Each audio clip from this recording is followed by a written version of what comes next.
Ceci est un livre audio autogénéré par Google. Introduction. Louange et grâce à Dieu qui m'a aidé à réaliser ce modeste travail. 1. Depuis longtemps, il était convenu que l'on ne pouvait abuser d'un droit expressément reconnu dans le contrat. L'exercice de ce droit était considéré comme discrétionnaire, donc lié à la seule appréciation du créancier de l'obligation. Ensuite, dès le XIXe siècle, l'idée s'est fait jour que le titulaire d'un droit ne pouvait abriter sous ce droit n'importe quel comportement nuisible à autrui. Ainsi est apparue la notion d'abus de droit. Il est aujourd'hui admis qu'il peut y avoir abus de droit en toute matière, et qu'il n'y a pratiquement pas de droit discrétionnaire, ou absolu, dont le titulaire pourrait faire n'importe quel usage sans avoir aucun compte à rendre. À partir de ce moment, l'abus de droit a pris un essor considérable. Le principe a été appliqué dans de nombreux cas, dans presque toutes les branches du droit.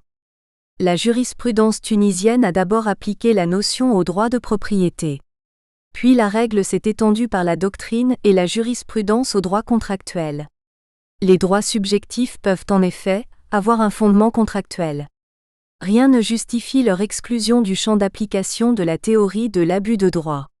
Selon Ripper, on ne peut admettre que le droit contractuel soit supérieur par sa nature au droit légal et à ce titre non susceptible d'abus.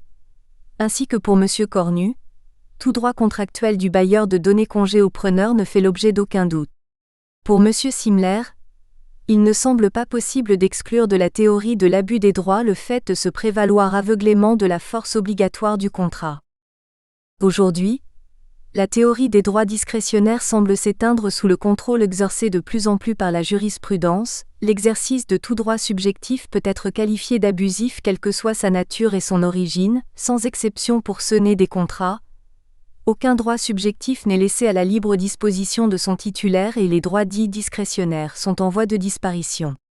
Il est même possible d'avancer qu'aux yeux des juges, il n'existe pas de droit absolu qui par nature échapperait au contrôle judiciaire. On ne peut plus concevoir que le titulaire d'un droit puisse en faire usage sans discernement, à plus forte raison lorsque ces mobiles sont contestables. 2. En droit positif tunisien, la possibilité de commettre une faute et d'engager sa responsabilité civile en exerçant un droit est incontestablement admise. L'abus de droit, sous l'angle de la responsabilité civile, ne désigne rien d'autre que l'adoption d'un comportement fautif par son titulaire. 3. Les adversaires de la théorie de l'abus estiment qu'il est impossible de commettre une faute lorsqu'on exerce un droit. Prétendant que le droit romain refusait la réparation du dommage causé dans l'exercice d'un droit, ils invoquent à cet égard des textes tels que Neminem laedit, nemo danum facit qui suo jurutitur, celui qui exerce son droit ne nuit à personne, d'Ulpien, nullus videtur dolo facere qui suo jurutitur de Gaius, ou encore nemo danum fecit, nisi qui ide fecit quod facere ju non habet de Paul. Toutefois, ces formules ne doivent pas être dégagées du contexte. Le droit romain enseignait que male eniem nostro jur utei non de bemus, malitis non est indulgendum, interdisant l'exercice abusif d'un droit, au moins dans le but de nuire à autrui. Dans l'ancien droit français, Doma admettait que l'exercice d'un droit engage la responsabilité lorsqu'il est caractérisé par la malice. Au début du XXe siècle, des auteurs français, notamment Plagniol, Josserand, Saleil construisant la théorie de l'abus. Plagniol a remis en question la théorie de l'abus des droits dans son existence même, en constatant la tendance doctrinale à reconnaître la théorie moderne de l'usage abusif des droits. Il estime que cette nouvelle doctrine repose tout entière sur un langage insuffisamment étudié. Sa formule usage abusif des droits est une logomachie, car si j'use de mon droit, mon acte est licite, et quand il est illicite, c'est que je dépasse mon droit et que j'agis sans droit. Le droit cesse où l'abus commence. Un seul et même acte ne peut pas être tout à la fois conforme au droit et contraire au droit. L'abus commence où le droit cesse. Plagniol voulait montrer ainsi la contradiction interne dans laquelle s'enfermait cette théorie. Cette approche a rencontré une objection. Il est incontestable qu'un acte ne peut être à la fois conforme et contraire au droit. Mais Josserand l'a dénoncé au motif qu'elle procède d'une confusion entre les deux acceptions connues du mot droit, qui désigne soit le droit subjectif, c'est-à-dire les droits octroyés aux individus en tant que membres de la société pour qu'ils en jouissent, soit le droit objectif, c'est-à-dire l'ensemble des règles juridiques qui gouvernent ces mêmes droits individuels. Il y a droit et droit, et l'acte abusif est tout simplement celui qui accomplit en vertu d'un droit subjectif dont les limites ont été respectées, est cependant contraire au droit envisagé dans son ensemble et en tant que juricité, c'est-à-dire en tant que corps de règles sociales obligatoires. Lorsqu'on parle d'abus, il s'agit d'un usage répréhensible des droits individuels que le droit attribue aux hommes. Cet usage a pu avoir lieu, bien que le titulaire n'ait fait que se servir des prérogatives qui lui sont expressément reconnues. Un contrat peut être exécuté dans les limites du droit subjectif, tout en contrariant les principes plus généraux émanant du droit objectif. L'argumentation de Josserand n'a pas résolu la difficulté ni échappé à la critique. Dire qu'un acte est conforme au droit subjectif et contraire au droit objectif, c'est oublier que nos divers droits subjectifs n'existent qu'en vertu de normes qui en prévoient l'existence. Il ne peut y avoir de droit subjectif dès lors que le droit objectif ne lui fournit pas une base, car les droits subjectifs sont définis par le droit objectif. Il ne peut donc y avoir d'opposition entre ce dernier et les droits subjectifs. Selon certains auteurs, c'est le droit objectif qui fournit la base du droit subjectif, ce qui empêche la contradiction entre les deux notions. 4. En droit musulman, la théorie s'est trouvée dans sa forme globale, ancrée par des bases solides et authentiques, claires et précises dans sa formulation. Bien que le terme abus n'apparaisse pas dans le droit musulman dans les propos des hommes de science, la leçon réside dans les faits et non dans la terminologie.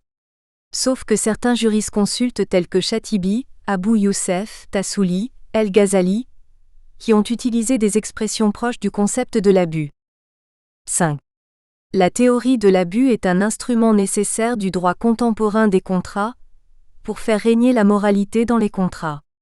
Elle assure principalement la moralisation des relations contractuelles. La morale n'admet pas qu'on traite son cocontractant avec indifférence, sans le moindre souci pour ses besoins et pour sa dignité. Le souci des intérêts d'autrui s'accroît lorsqu'on est lié avec lui par un contrat. Cette exigence trouve son expression dans l'article 23 de la Constitution de 2014. L'État protège la dignité de l'homme, mais encore dans l'article 1er de la Déclaration universelle des droits de l'homme, tous les êtres humains naissent libres et égaux en dignité et en droit. Ils sont dotés de raison et de conscience, et doivent agir les uns envers les autres dans un esprit de fraternité. À cet égard, la théorie de l'abus reste un instrument adéquat et souple de contrôle des comportements. Les dispositions essentielles du droit des obligations reproduisent des préceptes moraux tels que le devoir de ne pas nuire à autrui, le devoir d'exécuter le contrat, l'équité, la bonne foi, la loyauté, mais également la théorie de l'abus, qui y joue un rôle très important. L'exigence d'exécuter le contrat doit servir à sanctionner les comportements contractuels malicieux, ceux qui tendent à détourner le contrat pour en tirer un profit anormal. 6. C'est en France qu'a pu se développer la notion moderne de l'abus. L'interdiction de l'abus est de plus en plus invoquée en matière contractuelle. La théorie trouve un champ d'application large en cette matière.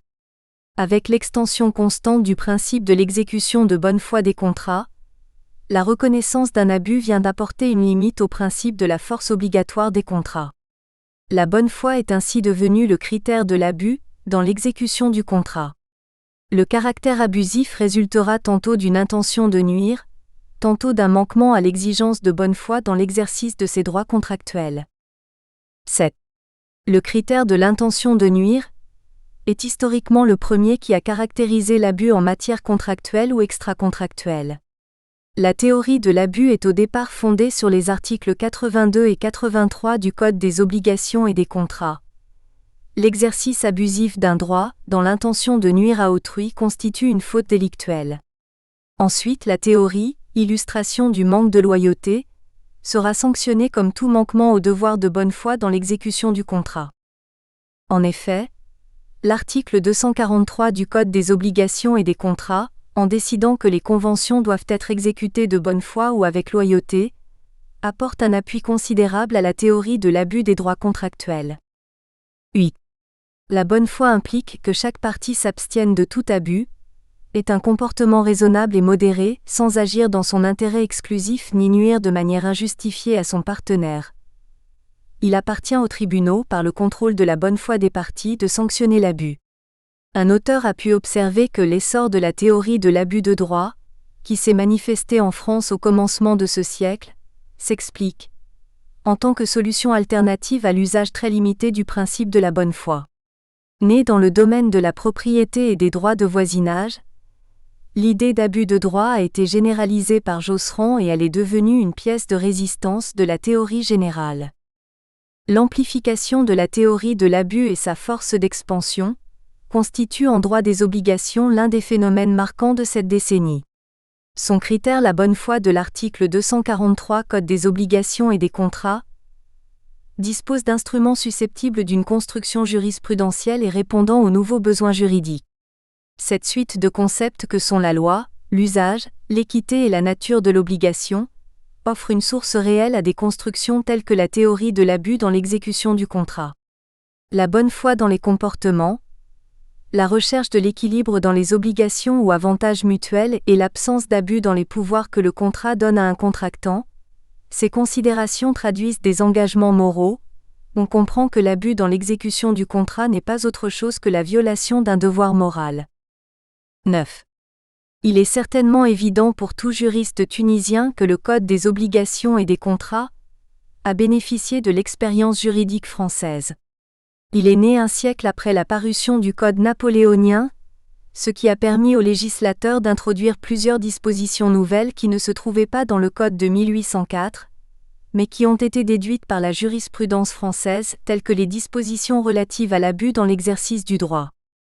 En droit français, la théorie de l'abus est essentiellement une création jurisprudentielle. En droit tunisien, se présente une institution dont le législateur a posé une règle générale. En effet, le Code des obligations et des contrats se borne à instaurer la théorie d'abus dans un texte général qui n'est autre que l'article 103, sans toutefois en donner une définition. La notion d'abus ne se laisse pourtant pas aisément définir, car le terme est ambigu. L'absence d'une définition légale de l'abus n'est pas en effet regrettable et l'imprécision de la notion est cause de son succès. Il relève du rôle du juge de déclarer l'existence de l'abus suivant les circonstances, ce qui ne paralyse pas son rôle par une définition stricte. La doctrine a essayé pour autant d'en donner une définition. Pour M. Cornu, il s'agit de l'usage excessif d'une prérogative juridique. Le littré le définit comme l'usage mauvais que l'on fait de quelque chose. 10.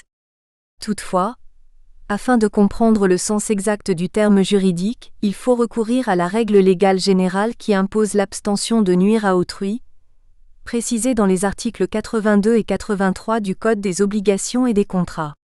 Ces articles traduisent en fait le devoir juridique de ne pas causer un dommage injuste à autrui. La faute constitutive d'abus peut être intentionnelle, ce qui explique les nombreux cas où l'intention de nuire est relevée par le juge ou la loi, ou non intentionnelle. Celui qui exerce un droit avec le désir de causer un dommage commet une faute délictuelle. Celui qui sans intention méchante se comporte en exerçant un droit avec imprudence ou négligence commet une faute quasi délictuelle. 11. L'abus désigne un comportement fautif, répréhensible adopté à l'occasion de l'exécution du contrat. Il s'agit d'une norme de comportement dont l'appréciation relève du pouvoir du juge, qui est à cet égard important. Il devra en effet céder à la tentation de faire régner entre contractants la justice, car bien que liés par un contrat légalement formé, les parties doivent collaborer pour la bonne exécution du contrat et l'une d'elles, lorsqu'elle est victime de comportements abusifs, déloyaux, pourra intenter à l'encontre de son cocontractant une action en responsabilité. À l'aide de différentes techniques à leur disposition, les juges ne sauraient laisser réussir des contrats ne répondant pas aux critères de l'article 243 du Code des obligations et des contrats, voire de solidarité contractuelle. M. Denis Mazot a observé que si l'application de la devise loyauté, solidarité, fraternité se traduit par une extension du rôle du juge, celui-ci exerce en général les pouvoirs qui lui sont ainsi octroyés avec modération et pondération, au seul déséquilibre manifestement significatif et excessif. Par ailleurs, c'est avec beaucoup de mesures qu'il régule, grâce à l'arme de l'abus, le pouvoir unilatéral qu'un des contractants détient sur le sort du contrat. Les cocontractants doivent exécuter le contrat de bonne foi, ils sont amenés ainsi à faire des concessions réciproques pour que le contrat produise tous ses effets et richesses. Si l'un d'eux rencontre des difficultés, l'autre devra pouvoir l'attendre, l'aider, le conseiller, voire lui faciliter l'exécution, ne pas profiter d'un événement extraordinaire pour l'amener à la ruine dans l'intention de lui nuire. L'immixtion du juge dans le contrat ne rime donc pas, contrairement à la rengaine doctrinale, avec imprévisibilité contractuelle et insécurité juridique. Au contraire, on aimerait être convaincu de ce que la sécurité juridique est tout à gagner de la consécration de notre devise en droit positif. Bonne foi et sécurité juridique, même combat, en somme.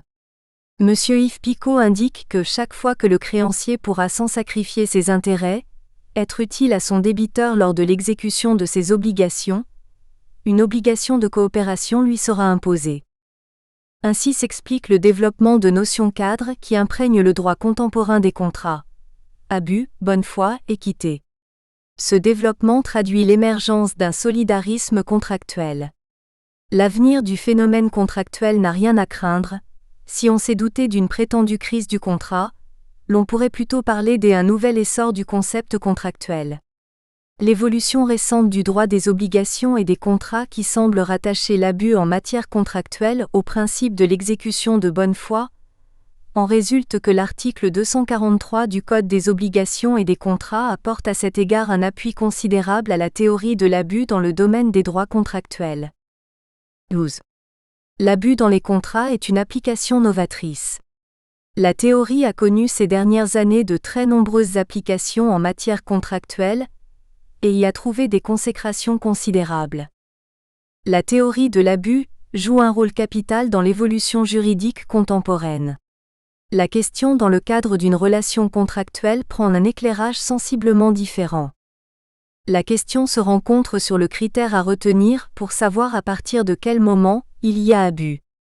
Il est certain depuis longtemps que l'abus est constitué lorsqu'il y a intention de nuire.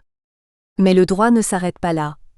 Dans certains domaines, la jurisprudence retient l'abus en cas de manquement à la bonne foi de l'article 243 du Code des obligations et des contrats. Peu à peu, la jurisprudence applique l'abus dans l'exécution du contrat. Il est ainsi devenu impossible de garder toujours comme fondement de l'abus l'article 82 ou l'article 83. C'est pourquoi la bonne foi de l'article 243 est de plus en plus souvent invoquée pour sanctionner une telle faute. En admettant que l'abus soit appliqué en matière contractuelle, il reste encore à savoir quel genre de faute recouvre l'abus. Une faute est à l'origine d'une responsabilité civile délictuelle ou contractuelle selon les cas. Il s'agit de déterminer, lorsque la faute d'abus survient à l'occasion d'un contrat, la responsabilité qui en découle, est-elle de nature contractuelle ou délictuelle ? La question est très importante parce que chacune de ces responsabilités est régie par des règles différentes. Les effets des contrats et ceux des délits et quasi-délits font l'objet de deux réglementations parallèles, indépendantes l'une de l'autre. La doctrine, surtout en France, n'a pas accueilli avec faveur l'intervention de la responsabilité délictuelle entre cocontractants. Toutefois, l'existence d'un contrat ne suffit pas à empêcher le recours aux articles 82 et 83. La distinction du droit de l'inexécution du contrat et du droit du délit est nette. Pourtant, à l'heure actuelle, nombre de situations ne reçoivent pas de réponse claire du droit positif. La responsabilité du débiteur doit-elle être contractuelle ou délictuelle lorsque le dommage ne trouve pas sa source dans une obligation expressément indiquée par le contrat ? Le de l'inexécution contractuelle poursuit la satisfaction du créancier. Le droit de la responsabilité délictuelle ou quasi-délictuelle assure l'indemnisation des dommages injustes. Le choix du régime contractuel pour sanctionner l'inexécution ne dépend que de la qualification contractuelle de l'obligation violée. Or, l'introduction dans le contrat d'obligation implicite pervertit naturellement ce choix. 13. L'abus en matière contractuelle se rencontre tant avant qu'après la formation du contrat. Dans la phase de formation, il s'agit de l'abus du droit de contracter librement consacré par l'article 242 du Code des obligations et des contrats. Les clauses abusives entendues comme clauses imposées par l'un des contractants à l'autre au moment de la conclusion des contrats relèvent en conséquence de la question de l'abus dans la formation du contrat. Il s'agit en fait de savoir comment sanctionner le comportement de celui qui, en abusant de son droit de contracter, impose à son cocontractant une clause au détriment de ce dernier. Ils sont alors hors de notre cadre d'étude. Dans la phase de l'exécution, l'auteur de l'abus nuit à son partenaire, trompe sa confiance de voir le contrat exécuté avec bienveillance et bonne foi. L'abus dans l'exécution du contrat suppose l'existence d'un contrat valablement formé, apte à produire des effets de droit. Lorsque le contrat est nul, ou lorsque le dommage a été commis avant la conclusion de celui-ci, la question est en dehors de notre champ de recherche. Le sujet suppose également que le responsable et la victime soient tous deux parties à un même contrat. L'abus dans l'exécution du contrat aura été l'occasion de confronter différentes notions que la doctrine et la jurisprudence tentent à confondre. Devoir, obligation, et faute délictuelle.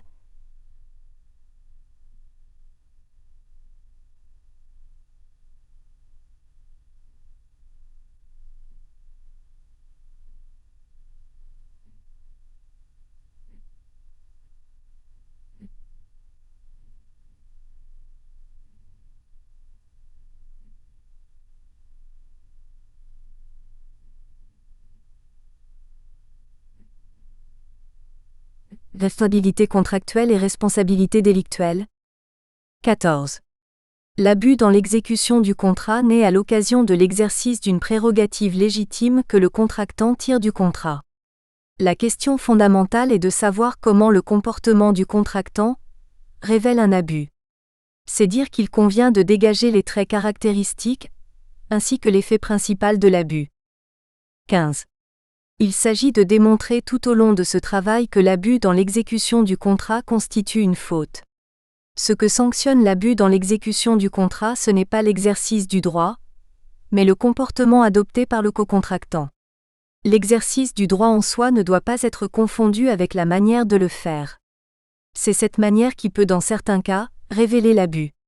Il s'agit donc de savoir comment les parties au contrat exécutent ce dont elles sont tenues, et comment elles se comportent dans l'exercice des droits qu'elles tirent du contrat. Ce sont les circonstances entourant l'exécution du contrat qui sont visées. En somme, l'abus est une faute commise à l'occasion de l'exercice du droit, mais ce sont les circonstances entourant l'exécution du contrat qui sont visées plus que l'exercice du droit lui-même. Reconnaître que l'abus dans l'exécution du contrat est une faute de comportement, invite ensuite à en déterminer les conséquences. La faute se révèle génératrice d'une responsabilité de. Première partie, l'abus est constitutif d'une faute. Seconde partie, la faute est génératrice d'une responsabilité. Première partie, l'abus est constitutif d'une faute. 16. Pour définir la faute, la doctrine se réfère à une norme de comportement, à l'attitude d'un type abstrait, celui du bon père de famille, que les Romains appelaient le bonus pater familias. Il s'agit de l'homme prudent, raisonnable et soucieux de ses devoirs. M.M. Mazo estimait que la faute civile est une erreur de conduite telle qu'elle n'aurait pas été commise par la personne la plus avisée. Il s'agit de comparer l'attitude de l'agent à celle attendue de l'homme prudent, raisonnable, diligent. Ce dernier est considéré en faute s'il commet un écart de conduite, et donc l'appréciation de l'illicéité, ou de l'écart de conduite, se fait par la référence à cette norme de comportement. Cette norme de comportement renvoie à des devoirs qui s'imposent aux hommes et que le type de référence abstrait, le bon père de famille, aurait respecté. Il en résulte que la faute implique la transgression d'un devoir préexistant, comme le visait Plagnol. En effet, l'auteur, en définissant la faute comme la violation d'une obligation préexistante, mettait le premier en France, l'accent sur la notion d'illicite ou du devoir violé. Les devoirs consistent à prendre les précautions normales pour éviter de nuire à autrui. Car il existe indiscutablement une obligation générale d'agir de manière à ne pas nuire à autrui, impliquée dans les articles 103, 82 et suivants du Code des obligations et des contrats. En effet, le droit pose un grand nombre de règles de conduite et toute violation d'une règle constitue une faute. Ainsi en est-il des règles contractuelles auxquelles les parties se sont volontairement soumises. Il y a faute à ne pas respecter les engagements souscrits et les obligations qui en découlent. Par ailleurs, de très nombreuses règles légales imposent des devoirs aux particuliers dans les domaines les plus divers. Toute violation d'un texte impératif est une faute susceptible d'engager la responsabilité de son auteur s'il en résulte un dommage. On admet, également, qu'il existe dans notre droit un devoir général de ne pas nuire à autrui, prévu par l'article 103 du Code des obligations et des contrats et sanctionné par l'article 82 du Code. La faute dans la responsabilité délictuelle est définie par l'article 83 du Code des obligations et des contrats. Elle consiste soit à omettre ce qu'on était tenu de faire, soit à faire ce dont on était tenu de s'abstenir. La faute résultera de la transgression de ses devoirs ou obligations, c'est-à-dire de la constatation que l'agent n'a pas eu le comportement que la loi ou le contrat imposait. En effet, il est toujours nécessaire d'établir la méconnaissance d'un devoir ou d'une obligation imposée par l'ordre juridique pour caractériser la faute. Sur ce point, il n'y a pas de différence fondamentale entre ce qu'il est convenu d'appeler la faute contractuelle, et que certains désignent par l'expression d'inexécution contractuelle, et la faute délictuelle ou quasi-délictuelle.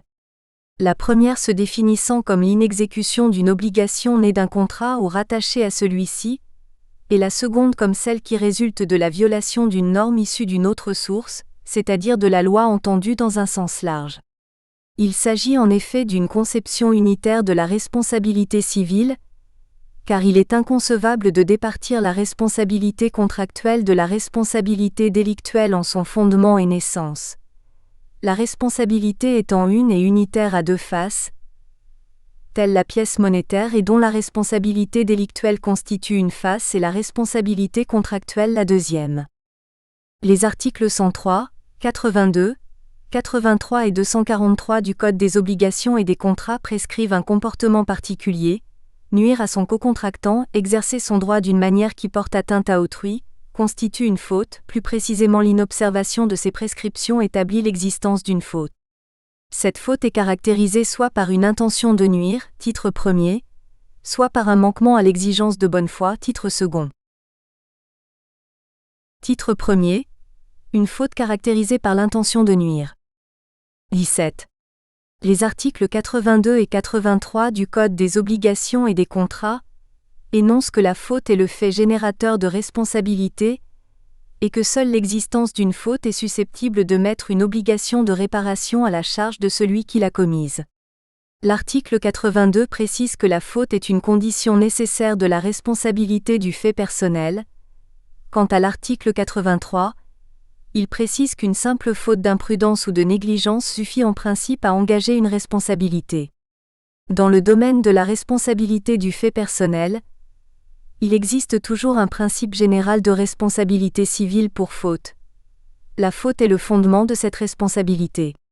Le Conseil constitutionnel français a déclaré par une décision du 22 octobre 1982 que nul n'ayant le droit de nuire à autrui, en principe tout fait quelconque de l'homme qui cause à autrui un dommage, oblige celui par la faute duquel il est arrivé à le réparer.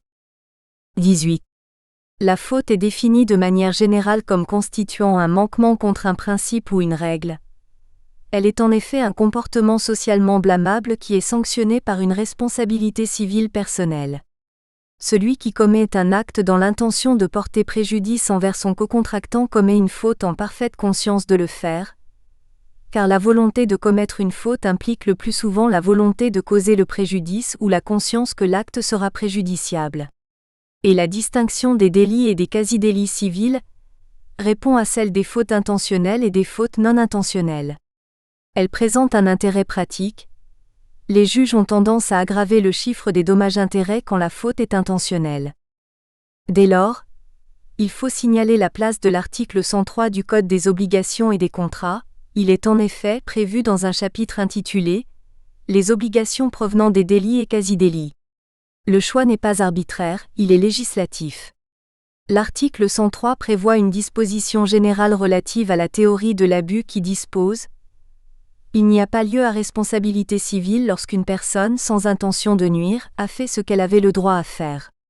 Cependant, lorsque l'exercice de ce droit est de nature à causer un dommage notable à autrui et que ce dommage peut être évité ou supprimé, sans inconvénient grave pour l'ayant droit, il y a lieu à responsabilité civile si on n'a pas fait ce qu'il fallait pour le prévenir ou pour le faire cesser.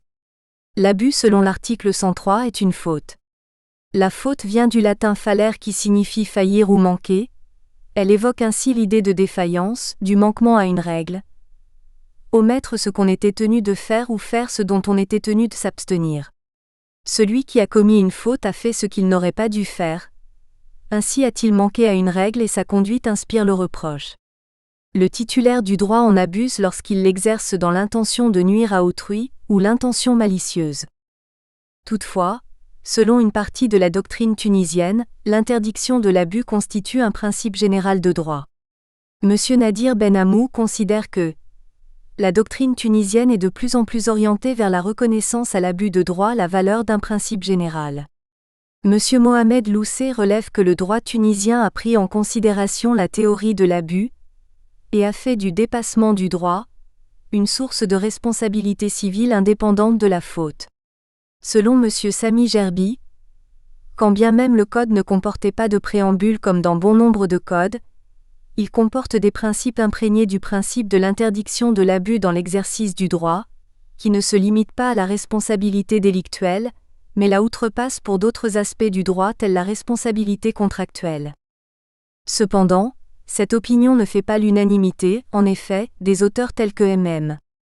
Monji Tarchouna, Mohamed Abid, Ali Mezgani et Slaeddine Melouli, Boula Abi Karim considèrent l'abus comme une faute. M. Tarchouna, partant de la définition du licenciement, considère qu'il s'agit d'un acte illégal et non justifié au motif duquel l'employeur peut rompre la relation de travail naissant d'un contrat de travail conclu pour une durée indéterminée. L'aspect abusif du licenciement réside dans le fait que l'employeur ait commis une faute en exerçant son droit au licenciement. Cette faute se matérialise par la rupture de la relation contractuelle sans motif légitime. Le licenciement se base sur la théorie de l'abus de droit prévue par le droit civil, article 103 Code des obligations et des contrats. Pour M. Abid, la faute est un manquement à une obligation légale. Les cas de manquement sont au nombre de 3. Le manquement à un texte légal explicite, le manquement à une obligation légale implicite et l'abus dans l'exercice du droit. Selon M. Mezgani, l'article 103 Code des obligations et des contrats est une application en matière délictuelle de la théorie de l'abus du droit. Il sanctionne l'usage du droit lorsque cet usage est mu par une intention de nuire, al. 1er. Pour M. Melouli, les droits subjectifs étant des prérogatives individuelles reconnues et garanties par le droit objectif, il s'ensuit que leur titulaire n'encourt pas a priori de responsabilité lorsqu'en les exerçant, ils causent à autrui un dommage. Pour engager leur responsabilité, il faut établir à leur encontre une faute. L'auteur note en bas de page, c'est ce qu'affirme l'article 103 du Code des obligations et des contrats. En effet, il n'y a pas de faute à user simplement de son droit. Enfin, M. Boulahabi considère que la théorie de l'abus est liée à la faute, ce qui s'avère à travers la place de l'article 103 dans le Code des obligations et des contrats. La faute est une condition nécessaire de la responsabilité du fait personnel. Il n'y a pas de responsabilité sans faute à l'exception des cas de la responsabilité objective. Même dans la responsabilité contractuelle, la faute joue le même rôle essentiel, c'est également la même source de responsabilité. 19. Les juges tunisiens se sont prononcés maintes fois sur la nature de l'abus, décidant que la demande est juridiquement fondée, qu'il y a en l'espèce abus de droit qui est un délit civil mettant en œuvre la responsabilité délictuelle. Jugement confirmé par l'arrêt de la Cour d'appel de Tunis du 25 décembre 1982. Il a également été jugé que la demanderesse s'est basée sur la plainte contre le défendeur pour confirmer la faute grave qui lui est reprochée sans dévoiler le sort de cette plainte. Il est évident que le défendeur a commis des fautes à plusieurs reprises sans pour autant qu'il y ait de preuves contre lui. Ce qui fait que les fautes qui lui sont reprochées restent sans preuve. La Cour rejette l'appel pour absence de fondement légal valable. 20. À notre sens, la position de certains auteurs tunisiens qui refusent la nature de faute à la théorie de l'abus s'expliquerait par la place qu'occupe en droit musulman. En effet, l'interdiction de nuire à autrui y occupe une place primordiale notamment en droit de propriété où il trouvait ses premières applications. Le droit musulman impose le respect des obligations de voisinage et interdit de nuire à son voisin. Toutefois, il ne s'est jamais préoccupé de construire une théorie générale sur l'abus et d'en dégager les critères. il s'est seulement préoccupé de donner des solutions à chaque cas d'espèce. Les jurisconsultes musulmans n'ont jamais utilisé le terme abus ni ne se sont prononcés sur le qualificatif de principe général de droit. De plus, la confusion trouve également son origine dans la différence de la signification de la faute en droit musulman. La faute au sens du droit musulman est l'acte dénué de toute intention, contrairement à la mauvaise utilisation du droit qui implique l'intention de commettre l'acte. Ainsi, le sens du fait exprès est l'acte commis exprès contrairement à la faute. C'est pour cela qu'une partie de la doctrine a eu tendance à relever que la doctrine musulmane ne considère pas l'abus comme faute, mais comme un principe général de droit. Sauf que l'abus est une faute qui peut être commise avec intention ou sans intention. On ne peut fonder la théorie de l'abus sans évoquer la faute. Je ne vois pas ce qu'il conviendrait de considérer comme fondement à la théorie de l'abus sans évoquer l'idée de la faute, ce qui est en soi l'idée de dépassement ou de manquement dans la doctrine musulmane. 21. Si le législateur tunisien avait considéré l'abus comme principe général du droit, tels certains juristes en Tunisie, il n'aurait pas veillé à intégrer la théorie au milieu des textes relatifs à la responsabilité délictuelle. D'ailleurs, la présence de la théorie au sein des textes en préambule, tel est le cas pour le droit égyptien, ne signifie pas son retrait du cercle de la responsabilité délictuelle. Toutefois, le but est de montrer son importance et à la souligner comme principe général qui concerne tous les aspects du droit, tel que l'indique la note de l'avant-projet du Code égyptien qui souligne son indépendance au sein de ce cadre. En effet, le Code civil égyptien a placé, à l'instar du Code civil suisse dont il s'est inspiré, la disposition générale relative à la théorie de l'abus du droit au début de ces dispositions. Certains participants à l'élaboration de ce code étaient opposés à l'inclusion de cette théorie au début du code. M. Linan de Bellefond considère ainsi que la théorie de l'abus du droit est une extension de l'acte illégal et devrait être incluse dans le chapitre sur la responsabilité délictuelle comme l'avait fait le projet du Code des obligations franco-italien, les articles 135 polonais et 124 libanais.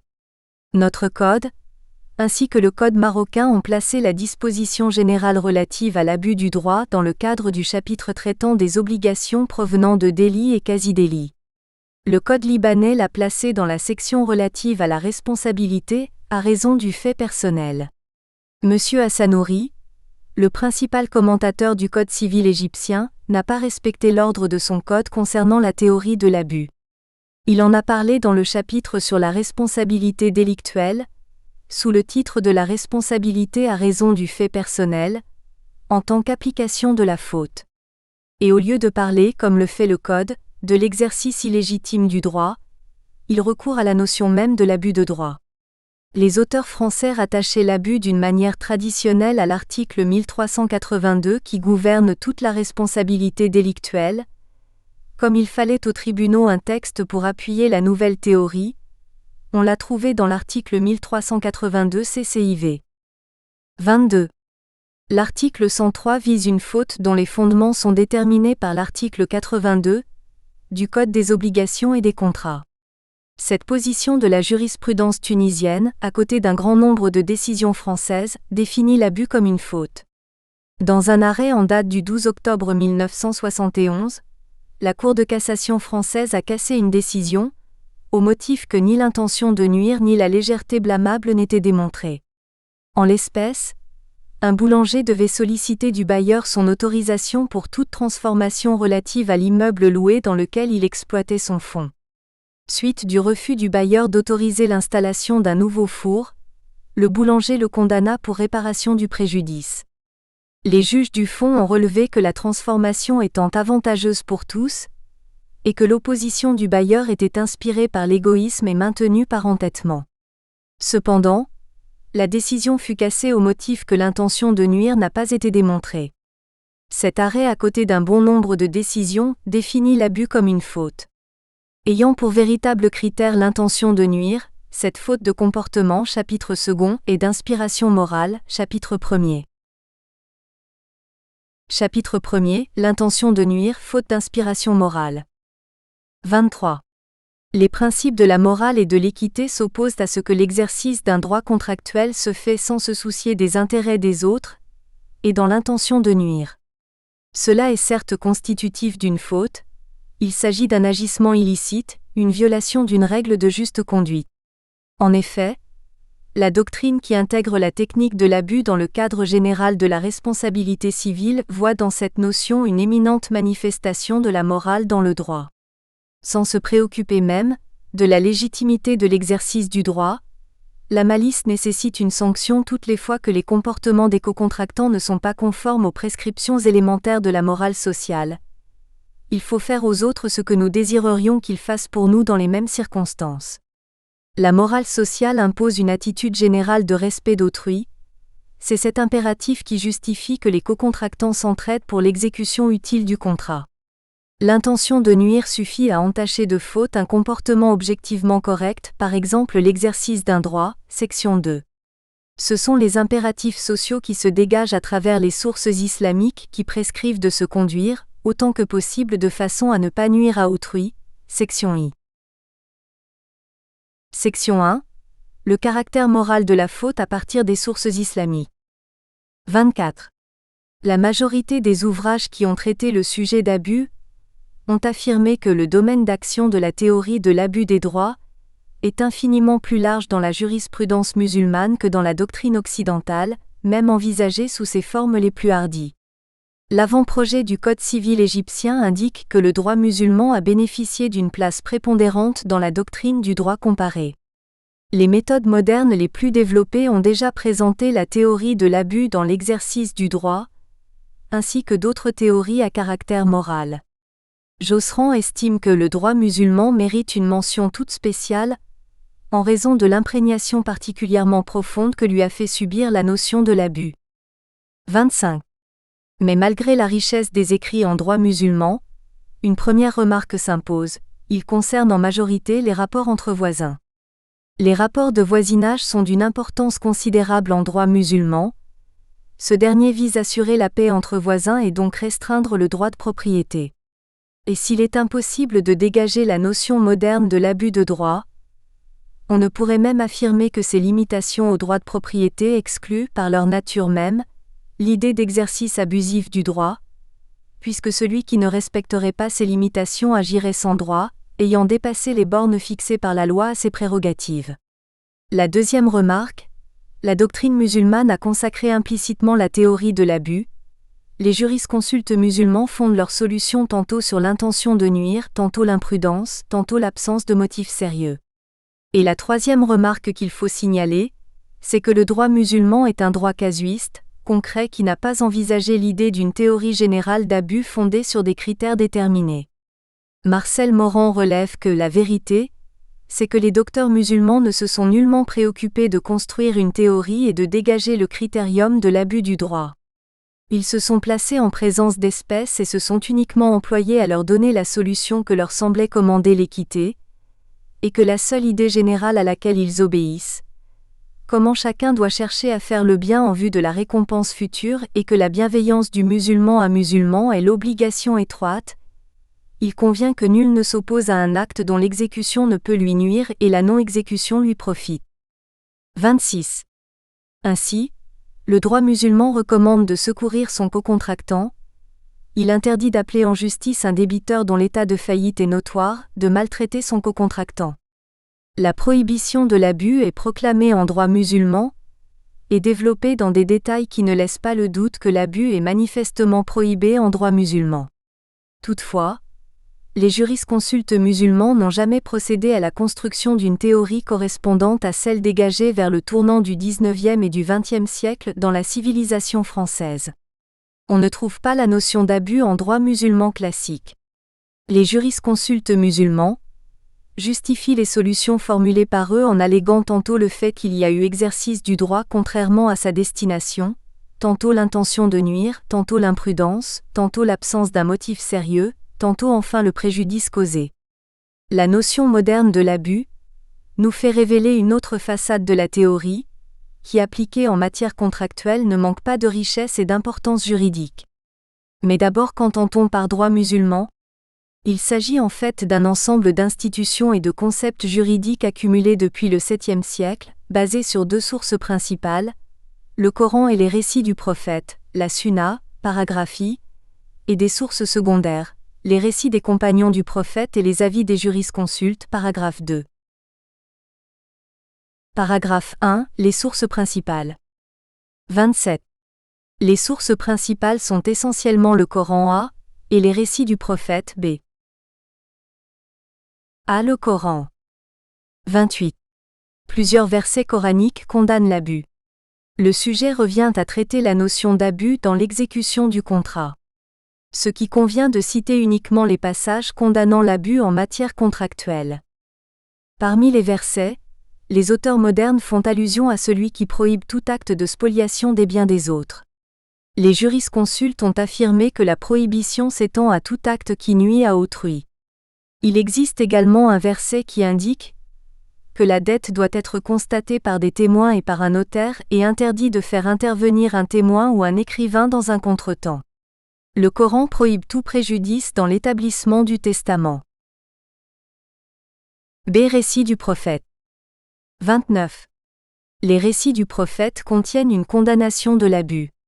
On cite à cet égard la darar wala dirar.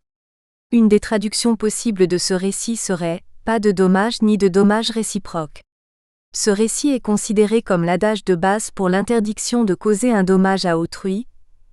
Il révèle également l'importance de l'intention en droit musulman. Sur la base de ce récit, est née la règle doctrinale selon laquelle les cas dépendent des intentions, mais également le Code ottoman. Le Code ottoman al-Majalla, élaboré entre 1869 et 1876, indique dans son article 2 que pour apprécier une action on doit rechercher l'intention, et dans son article 19, pas de dommage ni de dommage réciproque. Le second récit concernant un homme qui possédait quelques palmiers à l'intérieur d'un jardin d'un tiers. Gêné par le passage dans son terrain, ce dernier a demandé au propriétaire d'échanger les palmiers, mais il refusa. Consulté, le prophète demanda au propriétaire de vendre les palmiers ou de les échanger, mais en vain, il indiqua alors à l'autre d'aller couper les palmiers. Il est illicite que le propriétaire agisse ainsi à l'égard d'autrui, car son refus ainsi intentionnel suffit pour relever son intention malicieuse. L'abus manifesté par le propriétaire et son refus maintenu par entêtement caractérisent la malice. Dans ce récit, l'intérêt procuré au propriétaire est minime par rapport à la nuisance dégagée, ce qui constitue un abus. Paragraphe 2. Les sources complémentaires. 30. Les sources complémentaires sont d'une part les récits des compagnons du prophète A, et d'autre part la doctrine des jurisconsultes B. A. Récits des compagnons du prophète. 31. Ils sont réputés les mieux placés à se conformer aux normes du Coran, car ils étaient les plus proches du prophète. Adaak voulait faire passer l'eau d'un ruisseau à son terrain à travers le terrain d'Ibn Muslima, mais ce dernier refusa. Adaak protesta que le passage de l'eau ne lui créait aucune nuisance, et même lui profitait puisqu'il arrosait son terrain. Consulté, le calife Omar a forcé Ibn Muslima à accepter ce passage. B. Doctrine des jurisconsultes. 32. Les jurisconsultes musulmans classiques condamnent celui qui, usant de son droit, cause un dommage à autrui. Dans de nombreuses hypothèses, ils accordent une réparation, à l'occasion d'actes ou d'abstentions qui semblent bien n'être que la manifestation d'un droit, alors qu'il y a simplement ce que nous appelons abus du droit. On peut empêcher un individu de bâtir sur son fonds, s'il a pour but de nuire aux autres sans chercher un avantage pour lui-même. Il est interdit au propriétaire d'un terrain d'y créer un établissement tel que tannerie, ou d'y édifier un four, si par suite d'émanation de la fumée ou de la chaleur qui s'en dégage, il devait en résulter un dommage pour les voisins. L'apparition d'un vice caché dans le bien vendu permettra à l'acquéreur de résoudre le contrat. La connaissance du vice présume la volonté de créer le préjudice au cocontractant. Le rite hanafite considère que la disparition du vice avant la résolution, animal guéri par exemple, empêchera la résolution et le contrat redeviendra obligatoire entre les parties. En effet, si l'acquéreur exige la résolution, même en l'absence de vice, son intention malicieuse fait apparaître un abus, car s'il regrette la conclusion du contrat suite à une baisse du prix de vente, la nuisance est relevée. Nul n'est tenu de rester dans l'indivision. Si toutefois, le partage en nature ou la licitation devait porter préjudice à la majorité des communistes, et si celui qui réclame ce partage en nature ou cette licitation n'avait pas un intérêt sérieux à les provoquer, la demande afin de partage ou de licitation devrait être écartée. L'ouvrage El-Mughani d'Ibn Qodama indique que si un spoliateur d'un terrain y construit un puits, et que le propriétaire lui demande de l'enfouir, il doit s'exécuter. Si le spoliateur voulait l'enfouir, le propriétaire le lui interdirait. S'il avait un intérêt quelconque à l'enfouir, il peut agir ainsi. Mais s'il n'a aucun intérêt à le faire, il ne peut obtenir l'enfouissement dans les deux cas. C'est le rite malékite qui considère comme abusif l'exercice d'un droit quand il nuit à autrui, tout en étant inutile pour le titulaire, même lorsque la nuisance est la privation d'un profit. Pour Mustapha Ahmed Ezarka, dans le présent récit, l'inutilité du droit est une présomption de l'intention de nuire. 33. Dans cet exposé de la position du droit musulman à l'égard d'actes ou d'abstention, que nous appelons abus, le droit musulman n'emploie pas l'expression abus et ne s'est pas préoccupé d'en construire une théorie générale. Une importance théorique s'impose. C'est combien le législateur tunisien s'est inspiré du droit musulman dans la formulation de l'article 103 du Code des obligations et des contrats. 34. Bien que la plupart des exemples cités ci-dessus ne concernent pas l'exécution du contrat, ils suffisent à dégager la prohibition de l'exercice d'un droit dans le seul but de nuire à autrui, et combien l'intention de nuire a été prohibée en droit musulman. Les questions de voisinage constituaient le terrain traditionnel de la théorie de l'abus. À cet égard, Abou Youssouf indique qu'il est illicite que le musulman agisse intentionnellement à l'égard d'un fonds appartenant à un autre musulman, ou à un tributaire de manière à en inonder les cultures dans le but de lui nuire.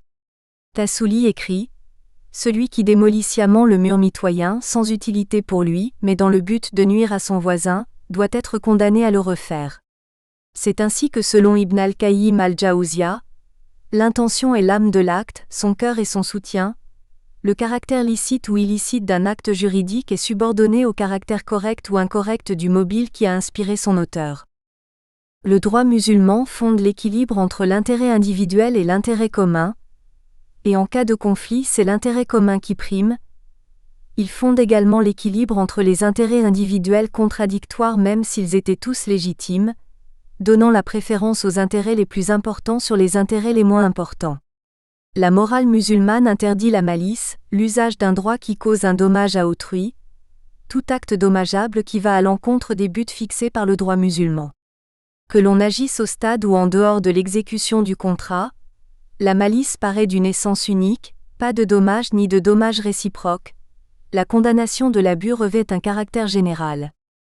Chatibi considère que la faute et l'exposition à la sanction se réalisent dès la présence de l'intention de nuire, quels que soient les motifs qui les accompagnent. Il indique que la possibilité d'atteindre ses intérêts par un procédé différent qui ne porte pas préjudice à autrui, constitue une preuve de la présence d'intention de nuire. L'auteur ajoute, la connaissance de l'obligation de porter préjudice à autrui constitue intention de nuire. Il rajoute, la fréquence de l'acte donne lieu à l'intention de nuire. Ibn Rajab al-Hanbali fait allusion à l'illicéité de l'usage du droit dans un but prohibé en considérant que, si le but d'un tel acte étant uniquement celui de nuire à autrui, il ne fait aucun doute qu'il s'agit d'un acte malveillant et illicite. Les jurisconsultes musulmans ont bâti sur le récit du prophète pas de dommage ni de dommage réciproque, la règle de l'appel du profit sans causer de mal, ce qui signifie empêcher le préjudice qui peut être porté à autrui suite à l'exercice de droit. Selon cette théorie, les normes visent à réaliser des intérêts et à éviter des préjudices. Le Coran vise la miséricorde, le bien des croyants et l'équité. On ne saurait séparer les normes de ces intérêts, tous deux étant fixés par le législateur divin. On ne saurait détourner les normes pour réaliser d'autres intérêts que ceux pour lesquels elles ont été instituées, ou pour réaliser des intérêts causant des préjudices qui leur sont supérieurs. Sans cela, l'acte devient illicite. C'est pour cela que les jurisconsultes ont considéré que la préservation d'un mal est préférable à la réalisation d'un profit, et on doit mettre fin à tout dommage, et que le dommage ne supprime pas le dommage. Section 2. l'intention de nuire, véritable critère d'abus dans l'exécution du contrat. 35. La première question qui se pose est celle de savoir en vertu de quels critères l'exécution du contrat s'avère abusive. En effet, la doctrine a proposé de multiples critères pour déterminer là où l'abus commence. Cette gamme de critères prend pour point d'appui soit le détournement du droit de la finalité sociale, soit le défaut d'intérêt légitime, soit l'intention de nuire. Toutefois, si plusieurs critères ont été avancés pour fonder la faute d'abus, certains s'avèrent insuffisants, paragraphe I, ce qui convient en conséquence de déterminer le véritable critère qui permet de dénoncer l'abus, paragraphe 2. Paragraphe 1, critères insuffisants. 36. Les auteurs ne s'accordent pas sur le critère de l'abus. En effet, il y a abus dès l'instant où l'intention recherchée est de porter préjudice à autrui. Mais la formulation de certaines décisions est ambiguë en ce qu'elle vise l'intention de nuire et l'absence d'intérêt légitime, ce que laisserait à penser que l'abus n'est constitué que par la réunion de ces deux conditions. Cette interprétation n'est pas exacte. En effet, l'intention de nuire, pourvu qu'elle soit prouvée, suffit à elle seule à caractériser l'abus de droit. Quant à l'absence d'un intérêt légitime, ce n'est pas une voire la condition de réalisation d'un abus. 37. De plus, l'intention est souvent la cause de l'illicéité de l'intérêt.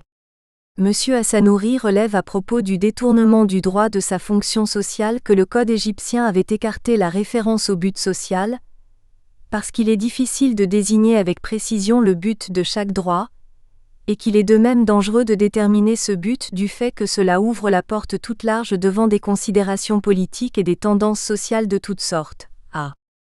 Ces deux critères, détournement du droit de sa fonction sociale et défaut d'intérêt légitime, ont été repris par le Code des Émirats qui dispose que l'exercice du droit est considéré comme illégitime s'il tend à la satisfaction d'un intérêt contraire aux normes du droit musulman, de la loi, de l'ordre public ou des mœurs. Selon le projet de la Ligue arabe, l'exercice du droit est considéré comme illégitime s'il est dans un autre but en vue duquel il a été... Nous espérons que vous avez apprécié cet aperçu. Pour continuer à écouter ce livre audio sur Google Play Livres, utilisez le lien dans la description de la vidéo.